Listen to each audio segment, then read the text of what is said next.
হযরত আবু যর রাদিয়াল্লাহু তাআলা আনহু থেকে বর্ণিত, রাসূল সাল্লাল্লাহু আলাইহি ওয়াসাল্লাম বলেন, আল্লাহ রাব্বুল আলামিন কাল কঠিন হাসরের ময়দানে তিন ব্যক্তির দিকে রহমতের নজরে তাকাবেন না, তাদেরকে পাপ মুক্ত করবেন না, তাদের জন্য রয়েছে লাঞ্ছনাদায়ক শাস্তি। নাউযুবিল্লাহ। যে কঠিন হাসরের ময়দানে আল্লাহর রহমত ছাড়া কেউ বাঁচতে পারবে না, সবাই ইয়া নফসি করবে। সেই মুহূর্তে যদি আল্লাহ রাব্বুল আলামিন আমাদের দিকে রহমতের নজরে না তাকায়, আমাদেরকে যদি পাপ মুক্ত না করে, আমাদেরকে যদি লাঞ্ছনাদায়ক শাস্তি দেয়, তাহলে আমাদের চেয়ে হতভাগা দুর্ভাগা আর কেউ হতে পারে না। চলুন জেনে নেওয়া যাক ওই হতভাগা তিন ব্যক্তি কারা। আবু যর রাদিয়াল্লাহু তাআলা আনহু বলেন, রাসূল সাল্লাল্লাহু আলাইহি ওয়াসাল্লাম বললেন, নাম্বার 1, যারা মিথ্যা কসম করে ব্যবসায়ের পণ্য বিক্রি করে।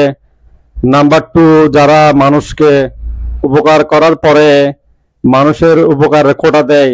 নাম্বার 3, যারা অহংকার বশত তাদের প্যান্ট পায়জামা লুঙ্গি টাকনুগিরের নিচে ঝুলিয়ে পড়ে।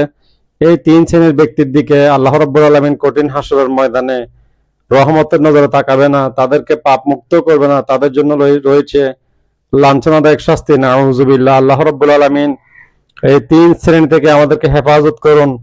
আমরা যাতে মানুষের উপকার করলে যাতে কোনোদিনও খোটা না দেই, কারণ আমরা মানুষের উপকার করার কোনো সাধ্য আমাদের নেই। আল্লাহ রাব্বুল আলামিন যা কিছু দিয়েছে সব নিয়ামত আল্লাহর জন্য, এবং এতে মানুষের হক রয়েছে।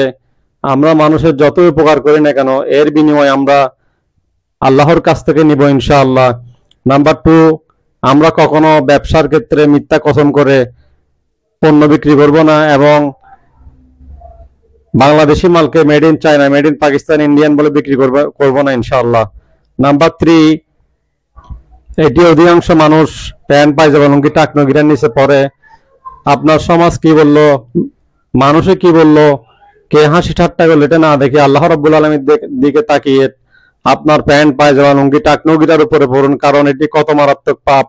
হযরত আবু বকর সিদ্দিক রাদিয়াল্লাহু তাআলা আনহু একটু হালকা পাতলা ছিল, যার কারণে আবু বকর সিদ্দিক রাদিয়াল্লাহু তাআলা আনহুর পরনের কাপড় নিচের দিকে নেমে যেত, উনি আবার টেনে তুলতো। তিনি বলতেন, ইয়া রাসূলুল্লাহ, আমার কি অহংকার হবে?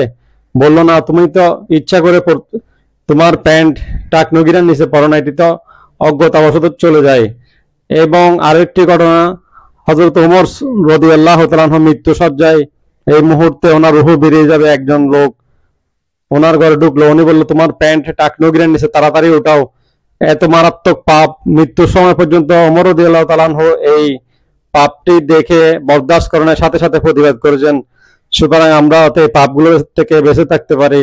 আরো একটি বিষয়, অন্যান্য অসংখ্য সহিহ হাদিসে এসেছে, যাদের প্যান্ট পায়জামা লুঙ্গি টাকনুগিরার নিচে পড়বে সেই অংশটুকু জাহান্নামে। নাউযুবিল্লাহ। আল্লাহ আমাদেরকে আমল করার তৌফিক দান করুন। আমিন। আসসালামু আলাইকুম।